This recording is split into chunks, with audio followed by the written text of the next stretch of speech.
ಎಲ್ಲ ನಮ್ಗೆಲ್ಲ ಎಕ್ಸ್ಪೆಕ್ಟೇಷನ್ ಇತ್ತು. ಲೋಕಲ್ ಬಾಡಿ ಎಲೆಕ್ಷನ್ ಅಲ್ಲೂ ಜನ ಓಟ್ ಕೊಟ್ಟಿದ್ರು. 10 ವರ್ಷ ಆಗಿತ್ತು ಅವ್ರಿಗೆ. ಸೊ ಬದಲಾವಣೆ ಬೇಕು ಅಂತಿತ್ತು. ನಾವೆಲ್ಲ ಕ್ಯಾಂಪೇನ್ ಹೋದಾಗ ಕೂಡ ನಮ್ಗೆ ಜನ ಬಹಳ ವಿಶ್ವಾಸ ವ್ಯಕ್ತಪಡಿಸಿದ್ರು. ಸೊ ಇವತ್ತು ದೊಡ್ಡ ಬೆಂಬಲ ಸಿಕ್ಕಿದೆ.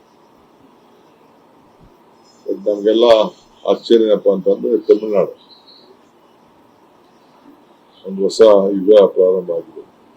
ನೀವು ಅನ್ಕೊಂಡಿದ್ದು ಡಿಎಂಕೆ ಬರುತ್ತೆ ಅಂತ ಹೆಚ್ಚು ಕಮ್ಮಿ, ಬಟ್ ಅಲ್ಲಿ ಬದಲಾಗಿದ್ದು ಮತ್ತೆ ಅಲ್ಲಿ ಜನರ ನಿರೀಕ್ಷೆನೆ ಬೇರೆ. ನಾವು ರೀಡ್ ಮಾಡಕ್ ಆಗ್ಲಿಲ್ಲ. ಕೆಲವು ಲೋಕಲ್ ಲೀಡರ್ಸ್ ನಮ್ಮ 40 ವರ್ಷದ ಸಂಬಂಧ ನಂಬಿಸ್ತಾನ ಹೆಂಗ್ ಬೇಕಾಗ್ತದೆ.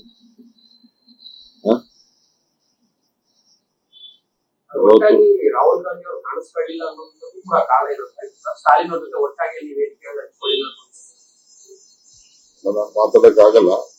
ಪಾರ್ಟಿ ಏನ್ ತೀರ್ಮಾನ ಮಾಡ್ತಾರೆ ನಾವೆಲ್ಲ ಹೋಗಿದೀವಲ್ಲ, ನಾನ್ ಹಂಚ್ಕೊಂಡಿದ್ದೀವಿ.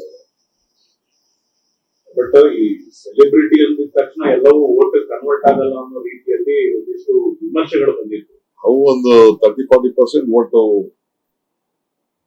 ಮುಟ್ತದೆ ಅನ್ಕೊಂಡಿದ್ದೆ ನಾವು. ಬಟ್ ಇಷ್ಟು ಮೇಜರ್ ಶಿಫ್ಟ್ ಆಗ್ತದೆ ಅಂತ ನಾವು ಎಕ್ಸ್ಪೆಕ್ಟ್ ಮಾಡ್ತೀವಿ. Political reading was wrong. ನಾನು ಈ ನಮ್ಮ ವಾರ್ಡ್ಗಳೆಲ್ಲ ಹೋಗಿದ್ದಲ್ಲ, ಅಲ್ಲೆಲ್ಲ ಅದನ್ನೆಲ್ಲ ಗಮನಿಸಿದ್ದಾರೆ. ಕರುನಾಡು ಟೈಮ್ಸ್ ಚಾನೆಲ್ನಲ್ಲಿ ಸುದ್ದಿ ಮತ್ತು ಜಾಹೀರಾತು ನೀಡಲು ಈ ನಂಬರ್ಗೆ ಕರೆ ಮಾಡಿ.